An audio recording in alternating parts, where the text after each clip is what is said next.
పడే విధంగా రైట్ ఉండాలి రైట్ తప్ప ఓకే దేశ సమగ్రత. రామూర్తి గారు ఓకే ఓకే ఓకే అందసత్యం గారు. తెలంగాణ సరే ఇప్పుడున్న 8 రాష్ట్రాలు 8 జిల్లాలు కాకుండా దరిదాపు మహారాష్ట్ర గెలిచినటువంటి 5 జిల్లాలు, కర్ణాటక గెలిచినటువంటి 3 జిల్లాలు, 1956లో భాషా ప్రయుక్త రాష్ట్రాలు వచ్చినప్పుడు అవి ఏ మెజారిటీ భాష మాట్లాడేటువంటి వాటిని గమనంలోకి తీసుకున్నప్పుడు ఆ విధంగా కలిపారు. కానీ నిజాం వ్యతిరేకత అనేటువంటిది ఫస్ట్ ప్రారంభమైంది భాష మీద. తెలంగాణలో 90% మంది తెలుగు మాట్లాడితే 10% మంది ఉర్దూ మాట్లాడారు. 10% మంది మాట్లాడే ఉర్దూని అధికార భాషగా చేస్తే దీనికి వ్యతిరేకంగా శ్రీకృష్ణదేవరాయ నిలయాన్ని స్థాపించి భాషా ఉద్యమంగా ప్రారంభమైంది.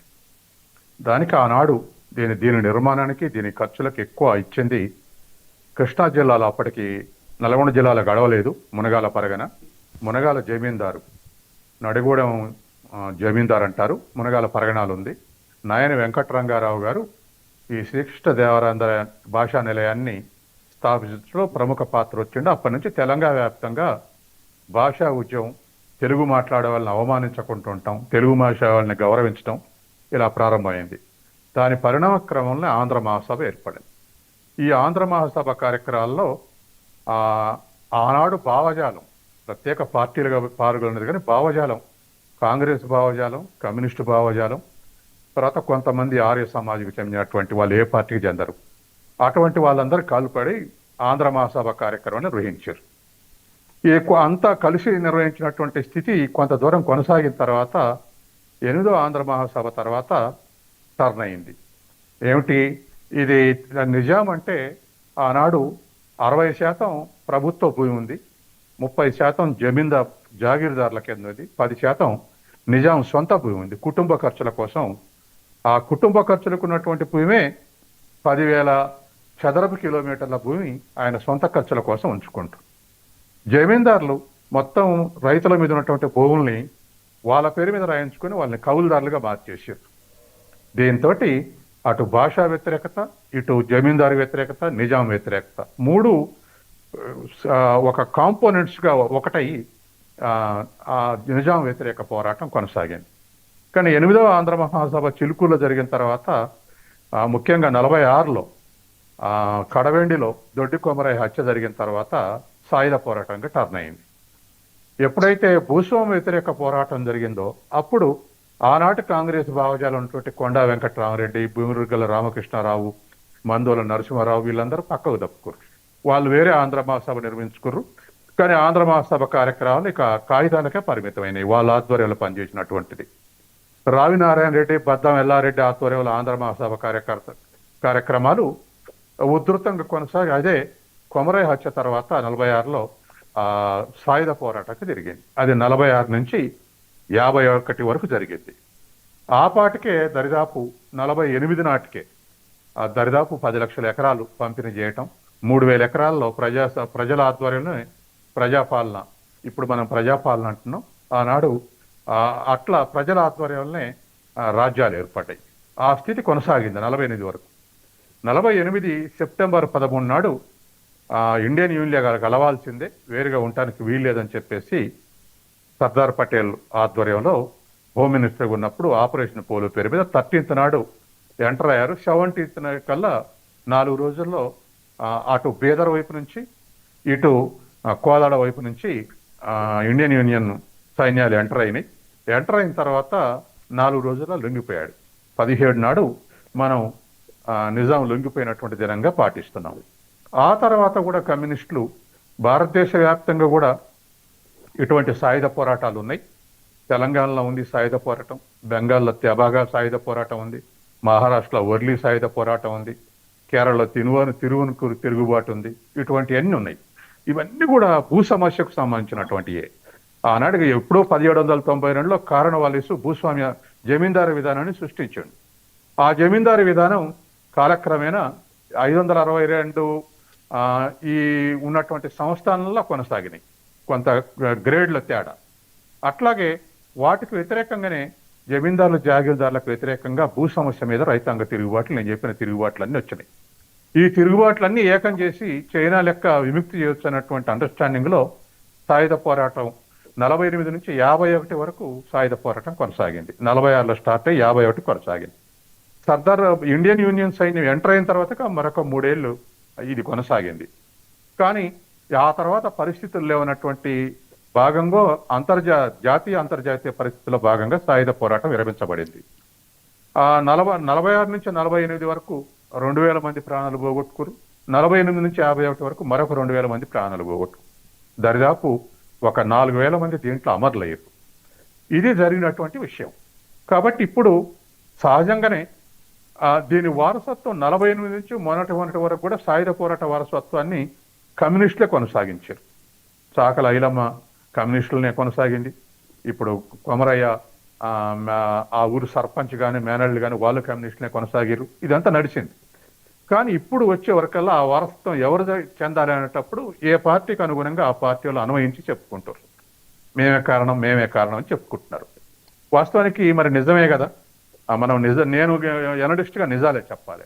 ఆ సాయుధ పోరాటం చేసింది కమ్యూనిస్టుల ఆధ్వర్యంలో అయినా మరి ఇండియన్ యూనియన్ అంటే నైజాంని సరెండర్ చేయించడానికి యూనియన్ సైన్యాలు ఎంటర్ కావడానికి హోమ్ మినిస్టర్ డెసిషన్ తీసుకుంది నెహ్రూ కానీ, హోమ్ మినిస్టర్ సర్దార్ పటేల్ కానీ తీసుకుంది కాంగ్రెస్ పార్టీ కదా. కాబట్టి మా కాంగ్రెస్ పార్టీ ఆధ్వర్యంలోనే నైజాం విముక్తి అయిందని చెప్పేసి కాంగ్రెస్ పార్టీ చెప్పుకునే అవకాశం ఉంది. అట్లాగే సాయుధ పోరాటానికి నాయకత్వం వచ్చింది మేము కాబట్టి ఆనాడు జమీందారుల తరఫున 40 నుంచి 51 వరకు సర్దార్ పటేల్ సైన్యం అణిచివేయడం వల్ల మళ్ళీ జమీందారులు జాగీర్దారులు గ్రామాలకు వచ్చి మళ్ళీ భూములు తిరిగి స్వాధీనం చేసుకుర్రు. ఇది తెలంగాణకు నష్టమే జరిగింది తప్ప లాభం జరగలేదు అనేది కమ్యూనిస్టుల యొక్క వాదన. అట్లా ఎవరి వాదన వాళ్ళకి ఉంది. ఇప్పుడు బీజేపీ వాస్తవానికి ఆనాటి జనసంఘ్ కానీ బీజేపీ కానీ పాత్ర లేనిది వాస్తవమే. తెలంగాణ సాయుధ పోరాటం కానీ ఆంధ్ర మహాసభ కార్యక్రమాలు కానీ పాత్ర లేనిది వాస్తవమే.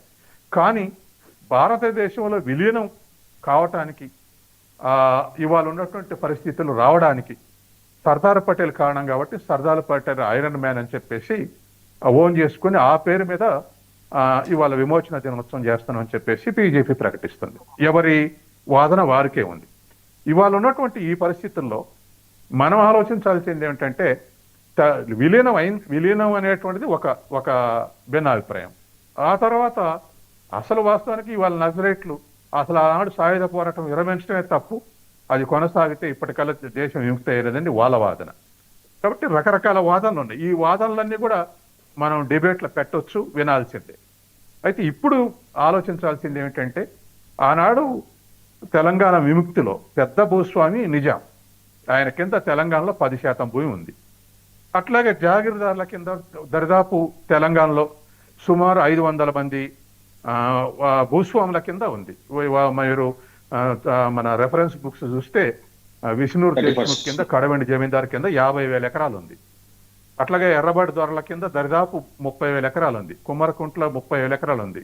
మరిపేట దొరల కింద 25,000 ఎకరాలు ఉంది. ఇట్లా 1000 ఎకరాలు జాగీర్దారు జమీందారుల కింద ఉంది. కాబట్టి నిజాము పెద్ద ల్యాండ్ లార్డ్, ఆ తర్వాత ఇటువంటి ల్యాండ్ లార్డ్స్ అందరూ నిజాముకు సపోర్ట్గా రెవెన్యూ కలెక్షన్ చేసి ఇచ్చిన వాళ్ళే. కాబట్టి ఇక్కడ మనం లెసన్స్ తీసుకోవాల్సింది ఏమిటంటే దీనివల్ల ఏం లాభం జరిగిందంటే ఇటువంటిదే ఇతర రాష్ట్రాల ప్రాంతాల తిరుగుబాటు జరగటం వల్ల భూ సంస్కరణల చట్టం తేవాల్సి వచ్చింది. 1972లో భూ సంస్కరణల చట్టం తీసుకురావాల్సి వచ్చింది. అలా తర్వాత అట్లాగే రాజభరణాలు రద్దు చేయాల్సి వచ్చింది. ఇప్పుడు ఇటువంటి సంస్థానాధీశులకు ఇచ్చే రాజభరణాలు రద్దు చేయాల్సి వచ్చింది. పబ్లిక్ ప్రాపర్టీని పబ్లిక్ ప్రాపర్టీగా ఉండాలని చెప్పేసి ఆనాడు జమీందారులు స్థాపించిన బ్యాంకులన్నింటినీ కూడా జాతీయం చేసింది. ఇటువంటి మంచి పనులు ఈ సాయుధ పోరాటం ఒత్తిడి, ఇటువంటి పోరాటాలు దేశవ్యాప్తంగా జరగటం వల్ల ఇటువంటి మంచి పనులు జరిగినాయి. కాబట్టి ఆ యాస్పెక్ట్లు చూసి ఇవాళ తెలంగాణలో సమగ్ర అభివృద్ధికి, తర్వాత ఈ వెల్త్ కాన్సన్ట్రేషన్, ఇంకా పేదలు ఉన్నారా, ఉంటే వాళ్ళ చేతుల్లో ఎందుకు భూమి లేదు, భూ సంస్కరణల చట్టం తెచ్చారు. పివి నరసింహరావు సాయంలో భూ సంస్కరణల చట్టం తీసుకొచ్చారు ఇక్కడ కూడా. కాబట్టి భూ సంస్కరణల చట్టం తెచ్చినా ఎందుకు ల్యాండ్ రీడిస్ట్రిబ్యూషన్ జరగలేదు, తర్వాత ఇంకా పేదలు ఎందుకు కొనసాగుతారు, ఈ డిఫరెన్సెస్ ఎందుకు ఈ డిస్ట్రిబ్యూషన్లో డిఫరెన్సెస్ కొనసాగుతున్నాయి, ఈ ఆస్పెక్ట్లో ఆలోచించి ఆ సమస్యలు పరిష్కారం అయితే మనకు తెలంగాణలో బెనిఫిట్ జరుగుతుంది. కాబట్టి ఆ ఆస్పెక్ట్లో ఆలోచిస్తే మంచిదనేది నాకున్నటువంటి అభిప్రాయం. ఓకే సార్, అందసత్యం గారు. మొత్తానికి లింగం యాదవ్ గారు, ప్రజాపాలన అని మీరు చెప్తున్నారు, ప్రజాపాలన దినోత్సవం.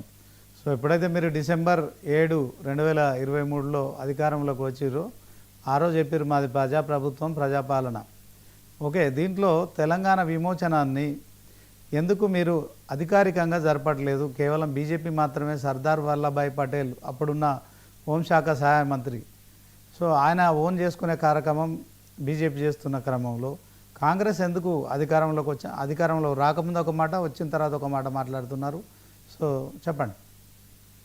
అండి, బీజేపీ మొదటి నుంచి కూడా ఇతరులను ఓన్ చేసుకోవడం వాళ్ళకి తెలిసింది చరిత్ర. వాళ్ళ చరిత్ర బీజేపీ, ఈ దేశంలో బీజేపీ ఆర్ఎస్ఎస్ చరిత్ర ఏంటంటే ఇతరుల్ని ఓన్ చేసుకోవడం. అసలు సర్దార్ వల్లభాయ్ పటేల్ కు బీజేపీకి ఏం సంబంధం అండి? సర్దార్ వల్లభాయ్ పటేల్ ఆనాడు ఆపరేషన్ పోలో ఆనాడు ఉన్నటువంటి